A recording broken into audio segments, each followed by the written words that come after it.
ইতালির ফ্রুসি 2023-এর নুলস্ত ওঠা শেষ কিনা এবং এখন কোন ক্যাটাগরি নুলস্তগুলো উঠতেছে। হ্যালো ভিউয়ার্স, আসসালামু আলাইকুম। দেশে এবং দেশের বাইরে যে যেখান থেকে সবসময় প্রতিনিয়ত আমার এই ভিডিওগুলো দেখেন, আপনাদের সবাইকে শেখ সুমন ওয়ার্ল্ডের পক্ষ থেকে শুভেচ্ছা। আশা করি সবাই ভালো আছেন। আলহামদুলিল্লাহ আমি ভালো আছি।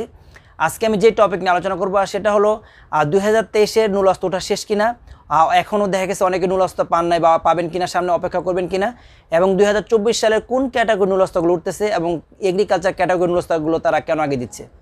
তাহলে এই টপিক নিয়ে আলোচনা করব। আপনারা কেউ ভিডিওটি স্কিপ করবেন না, সম্পূর্ণ দেখার চেষ্টা করবেন। আর আপনাদের কাছে যদি ভিডিও ভালো লেগে থাকে তাহলে অবশ্যই ভিডিও শেয়ার করে দেবেন, যেন অনেকে যেন জানতে পারে, অনেকের দেখে উপকৃত হবে।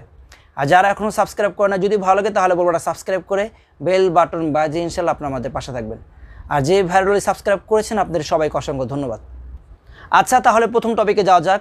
2023-এর মার্চ মাসের কোঠার এবং ডিসেম্বর মাসের কোঠার নুলস্ত ওঠা শেষ কিনা। আমি বলবো যে 2023-এর মার্চ মাসের কোঠার তো নুলস্ত ওঠা শেষই, আর ডিসেম্বর মাসের কোঠার নুলস্ত মোটামুটি ওঠা শেষ। ধরে রাখতে পারেন যে প্রায় 80-85% ওঠা শেষ। তারপরে যে কিছু যে উঠবে এটা সারা বছর, 1 বছর 2 বছর 3 বছর পরে 2টা একটা করে নুলস্ত উঠবে, 2টা একটা করে উঠবে না, তা উঠবে। কিন্তু আপনারা ধরে রাখতে পারেন যে বেশিরভাগই ওঠা শেষ। এখন মনে করবেন যে পাবেনই না, তারপর যদি কোনো ভাই পেয়ে যান সেটা মনে করবেন যে ভাগ্য। কারণ আপনার এগ্রিকালচার কোঠার, ডোমেস্টিক কোঠার এবং এই স্পন্সর কোঠার, 3টা কোঠার নুলস্ত উঠেই প্রায় শেষ, তাদের কোঠা পুরোই ফিল আপ। তারপর কিছু সংখ্যা উঠবে, এটা সারা বছরই দুটা একটা একটা করে উঠে। এখন ওটার জন্য যদি আপনি 1 বছর 2 বছর যদি অপেক্ষা বসে থাকেন, সেটা আমি বলবো যেটা আপনার বোকামি ছাড়া কিছু হবে না। আর মার্চ মাসে কোঠা তো নুলস্ত ওঠা পুরাই শেষ 2023-এর। ডিসেম্বর মাসেরও ধরে রাখতে পারেন যে কোঠা পুরাই ওঠা শেষ, কারণ এই নুলস্তগুলো জমা দেওয়ার পর এখন বর্তমানে 2 মাস 3 মাস 4 মাসের ভিতরে তারা কমপ্লিট করে দেয় সব। আর আগে ছিল দেখা গেছে 2 বছর 3 বছর 4-5 বছর পরও নুলস্ত উঠছে, কিন্তু এখন সেই দিনে অনেক আপডেট হয়েছে, তারা অনেক অত্যাধুনিক সিস্টেম করছে তাদের। এখন 2-3 মাসের ভিতরে তারা এই কাজগুলো সেরে ফেলে, যাদেরটা উঠার উঠবে, যাদেরটা উঠার উঠবে না। আর কিছু সংখ্যা উঠবে, সেটা সারা বছর সময় লেগে দুইটা একটা করে উঠবে। আচ্ছা, তাহলে হয়তো আপনারা এখন বুঝতে পারছেন আমি কী বলতে চেয়েছি। আর 2024 সালের কোন ক্যাটাগরির নুলস্তগুলো উঠতেছে এখন, স্পন্সর না ডোমেস্টিক না এগ্রিকালচার? আমি বলবো যে এগ্রিকালচার কোঠার এখন নুলস্তগুলো উঠতেছে, এবং আমি না, এটা সবাই বলবে। প্রতিবারই এগ্রিকালচার কোঠার নুলস্তগুলো আগে উঠে, স্পন্সর ডোমেস্টিক উঠবে দেখা গেছে এটা একটু কিছুদিন পরে উঠবে। এগুলো আজ উঠবে না, না এগুলো উঠবে, অবশ্যই এগুলো উঠবে, কিন্তু এগুলো কিছুদিন পরে উঠবে। প্রত্যেকবার এগ্রিকালচার কোঠাই তারা আগে দিয়ে থাকে, এবং এগ্রিকালচারের কোঠা তাদের লোক শ্রমিক অনেক বেশি লাগে।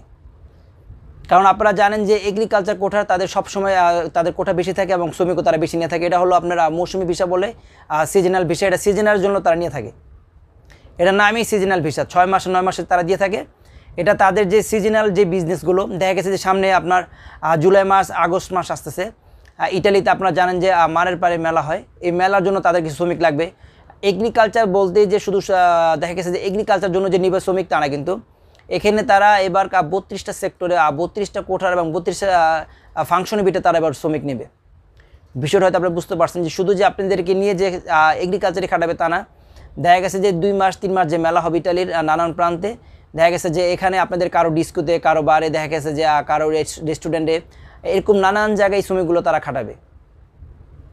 এই কারণে তারা এই ভিসাগুলো তারা আগে দিয়ে দেয়, এবং এই ভিসার কোঠার শ্রমিকগুলো সবসময় তাদের বেশি থাকে। বিষয়টা হয়তো আপনারা বুঝতে পারছেন যে কী জন্য তারা আগে দিতেছে। কারণ সামনে তাদের গরম আসতেছে এবং মেলা আসতেছে, কিছু অকেশন থাকে ইটালিতে, এর জন্য তারা এই শ্রমিকগুলো এখন নিয়ে যাবে, নিয়ে কিছু ফাংশনে কাজগুলো করার জন্য এই লোক শ্রমিকগুলো তারা দিয়ে দিবে।